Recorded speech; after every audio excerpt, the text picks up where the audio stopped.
Os dois aspectos contraditórios da realidade, a luz e as trevas, que podem ser observados em tudo, fazem nos perguntar em que sentido e em que medida as coisas fenomenais são reais.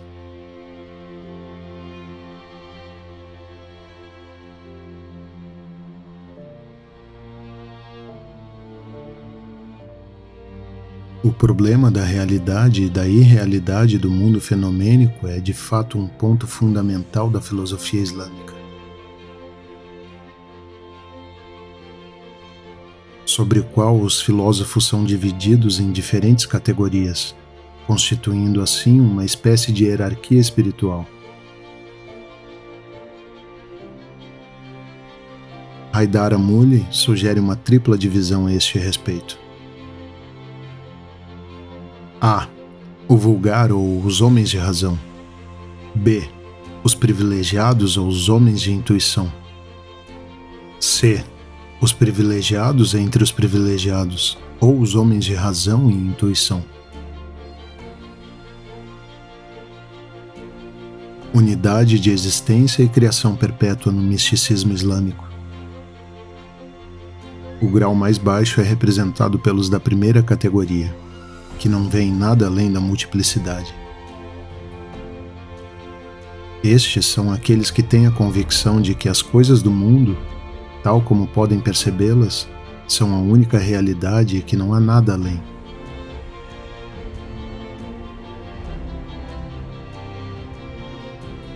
A filosofia mística considera que as formas fenomenais de multiplicidade obscurecem a visão dessas pessoas e as impedem de ver a unidade subjacente.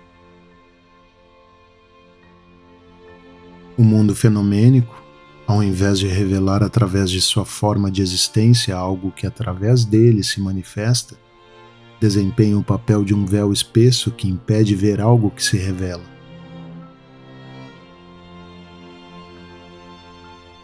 Na filosofia islâmica, esta situação é frequentemente comparada ao estado em que alguém se veria olhando imagens num espelho sem ter consciência da existência do espelho. Nesta metáfora, o espelho representa a realidade absoluta e as imagens refletidas. O mundo fenomênico. Objetivamente falando, neste caso, as imagens são percebidas na superfície do espelho. Sem espelho, nenhuma imagem seria percebida. Mas subjetivamente acredita-se que essas imagens são coisas reais e que subsistem por si mesmas. Esta é uma das metáforas mais importantes da filosofia islâmica e é repetida em muitas ocasiões.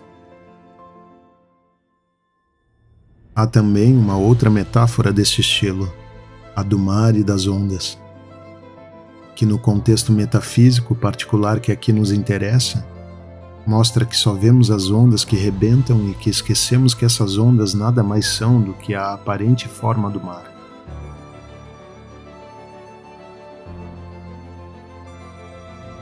Jami descreve o processo pela qual o mundo fenomenal da multiplicidade vela e esconde a unidade subjacente da realidade, dizendo: a existência é um mar cheio de ondas que nunca param.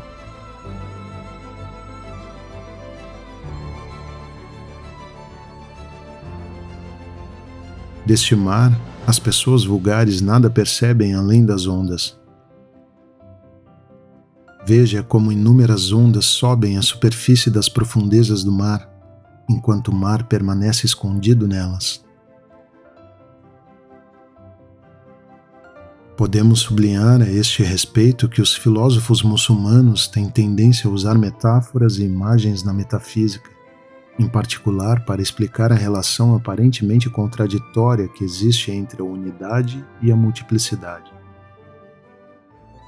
ou a realidade absoluta e o mundo fenomênico.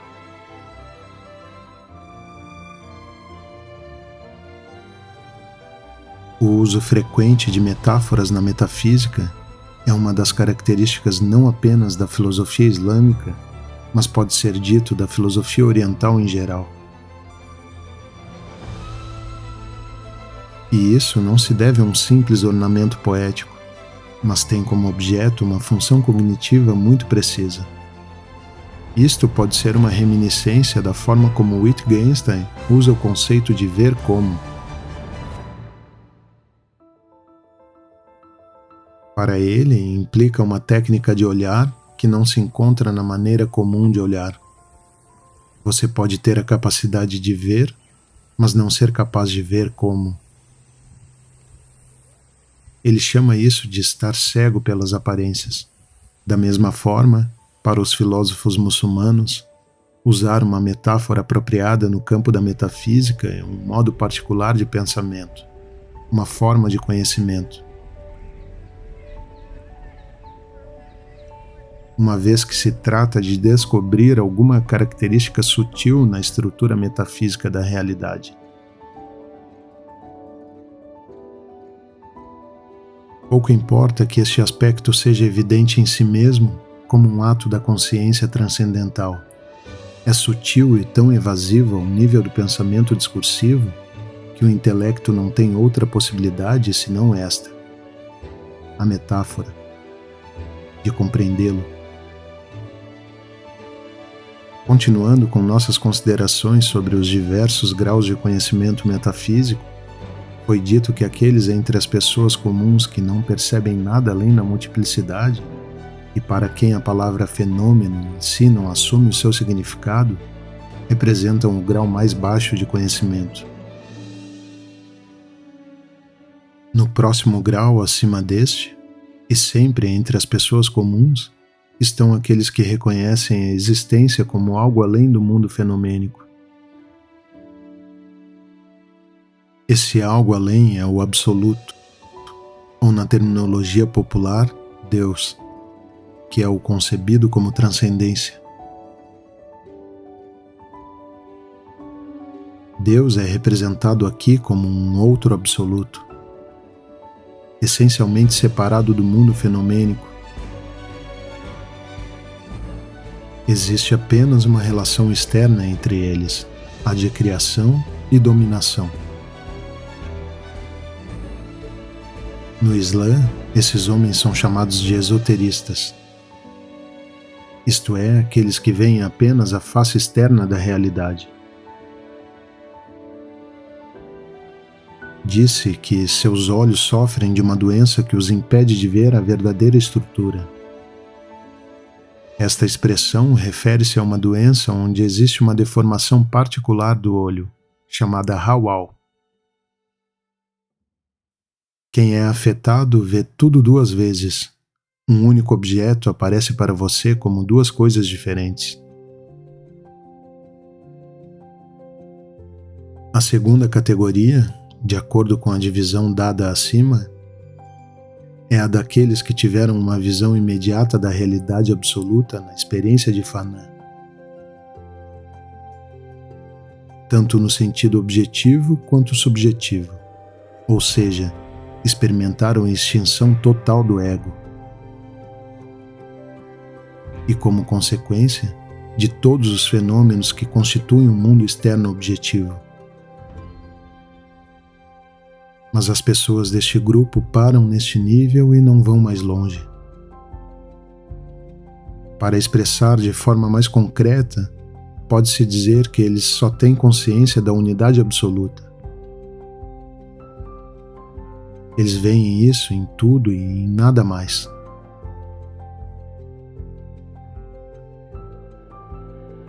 Para eles, o mundo inteiro tornou-se unidade absoluta, sem articulações ou determinações.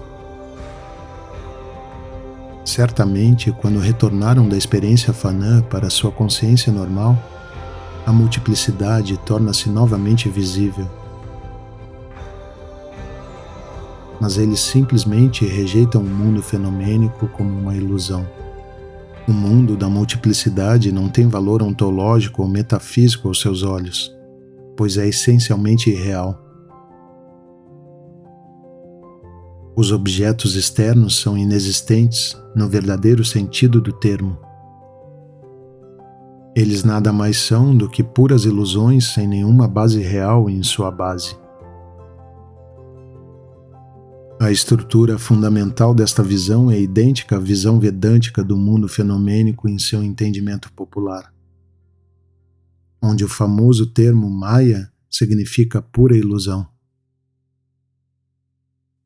Assim como esta visão popular não leva em conta a cosmovisão autêntica do Vedanta, a ênfase colocada exclusivamente no absoluto em detrimento do mundo fenomênico, na filosofia islâmica distorce inevitavelmente o ponto de vista daqueles que a representam na autenticidade. Neste sentido, Haidar Amuli acusa o islamismo de ser incrédulo e herético. Do ponto de vista do filósofo que atingiu o estágio místico mais elevado, mesmo as pessoas nesta categoria não fazem mais nada na experiência da visão do absoluto, a não ser perceber o absoluto conforme ele é refletido no mundo fenomênico. Pois deslumbrados pela luz ofuscante que ela emana, eles não têm consciência do mundo fenomênico no qual ela se reflete. E assim como no caso das pessoas da primeira categoria, onde o absoluto desempenhava o papel de espelho, refletindo o mundo fenomenal, também no presente caso o mundo desempenha o papel de espelho refletor do absoluto. Em ambos os casos, o homem vê as imagens no espelho, mas o próprio espelho passa despercebido. No terceiro estado, isto é, no grau dos privilegiados entre os privilegiados, é onde a relação entre o absoluto e o mundo fenomênico é corretamente apreendida como coincidente ou opositórum, da unidade e multiplicidade. É neste estado que o valor cognitivo do pensamento metafórico de que falamos antes se manifesta mais. Aqueles cuja consciência, depois de elevada ao grau de Faná, atinge o ápice do Bhagá, sentem a relação entre o absoluto e o mundo fenomênico como a coincidente opositórum da unidade e da multiplicidade. Expressando-o teologicamente, você pode ver Deus nas criaturas e as criaturas em Deus. Eles veem tanto o espelho quanto as imagens refletidas. Deus e as criaturas são, neste grau, tanto o espelho quanto a imagem. Da mesma forma, a existência é compreendida ao mesmo tempo como Deus e como criaturas, ou como realidade absoluta e mundo fenomênico, ou unidade e multiplicidade. Ver a multiplicidade das coisas fenomenais não impede a visão da unidade da realidade última. Assim como a unidade pura não se opõe à aparência da multiplicidade. Pelo contrário, complementam-se revelando a estrutura da realidade. Pois são os seus dois aspectos essenciais, a unidade representando o aspecto absoluto ou a contração do todo, e a multiplicidade o aspecto da determinação ou expansão concreta. Não podemos ter a visão integral da realidade como ela verdadeiramente é, a não ser se compreendermos a unidade e a multiplicidade desta forma num único ato de conhecimento. Haidar Amuli chama esta intuição simultânea dos dois aspectos da realidade de unificação da existência e a considera a única contraparte filosófica autêntica do monoteísmo religioso. A unificação da existência, assim entendida, consiste numa intuição fundamental da realidade única da existência. Através de tudo que existe sem exceção. No absoluto, que no nível teológico corresponde a Deus, ele vê a existência em sua incondicionalidade e em sua pureza absoluta. Enquanto nas coisas do mundo fenomênico, ele reconhece as diferenças concretas da realidade da própria existência. A nível filosófico, é a posição geralmente conhecida como a da unidade da existência. Uma noção de fundamental importância que remonta a Ibn Arabi. Este tipo particular de metafísica, que se baseia neste tipo de intuição existencial, começa com a afirmação de que apenas o absoluto é real. E, consequentemente, não há mais nada que seja real. O mundo diferenciado da multiplicidade é, portanto, inexistente. Esta primeira afirmação é imediatamente seguida por outra. Isto não implica de forma alguma que o mundo diferenciado seja um vazio, uma ilusão ou simplesmente nada. O estado ontológico dos fenômenos é um pouco das relações, isto é, das numerosas e variadas formas relacionais do absoluto. Nesse sentido, e somente nesse sentido, as coisas são reais. O aparecimento do mundo fenomenal tal como vemos deve-se principalmente a duas causas diferentes que estão, na verdade, perfeitamente coordenadas. Uma metafísica e a outra epistemológica. No nível metafísico ou ontológico, o mundo fenomênico aparece ao nosso olhar porque o absoluto possui em si articulações internas essenciais que são chamadas de Shu-Hum, que significa literalmente negócio, ou seja, modo intrínseco de ser. São também chamadas de perfeições existenciais, Kamalat, conceito que é significativamente muito semelhante à noção de virtude, o T, por referência ao caminho do Tao de Lao Tzu. Estas articulações internas tendem naturalmente para sua própria externalização. Consequentemente, a existência se expande em uma infinidade de determinações.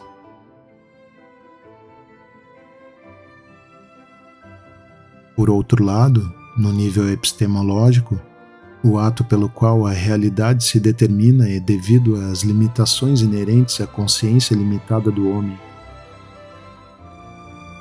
O absoluto, pura existência, é em si pura unidade.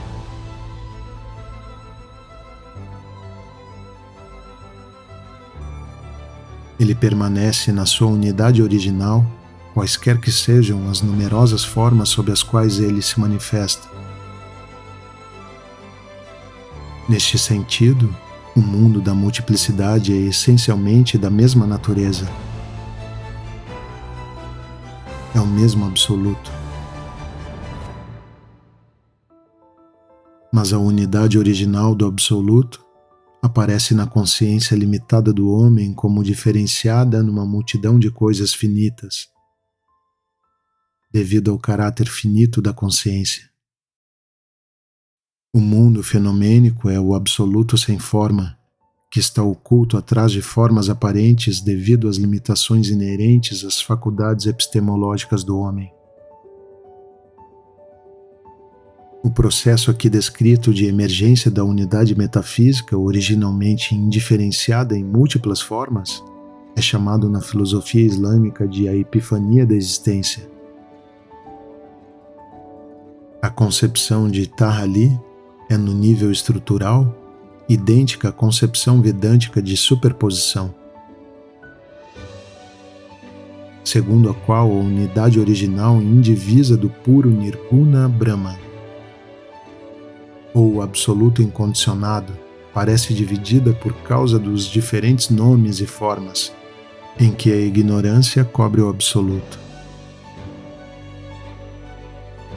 Se compararmos a filosofia islâmica com o Vedanta, podemos notar que a Vidya, que subjetivamente é a ignorância do homem sobre a verdadeira realidade das coisas, é objetivamente a mesma coisa que Maya, que é o poder de condicionamento do eu inerente a Brahman.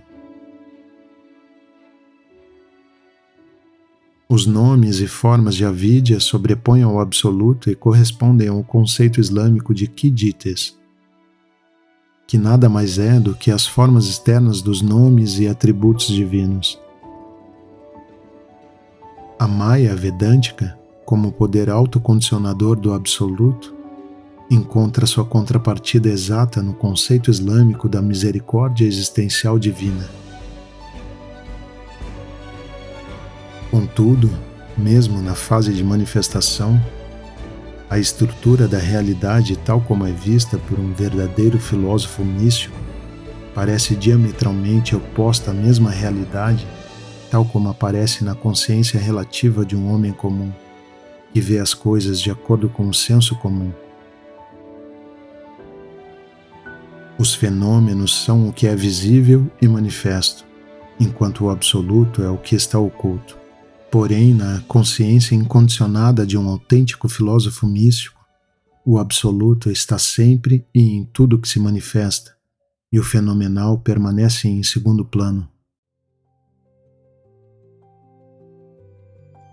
Esta estrutura particular da realidade em seu aspecto Tahali se deve ao que não deixamos de enfatizar no decorrer desta exposição: que o mundo diferenciado dos fenômenos não tem subsistência própria nem realidade.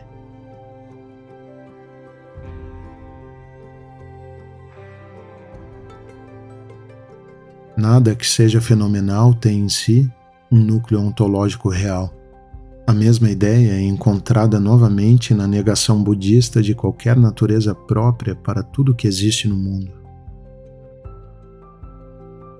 Neste sentido, o ponto de vista filosófico da escola da unidade da existência é claramente anti-essencialista.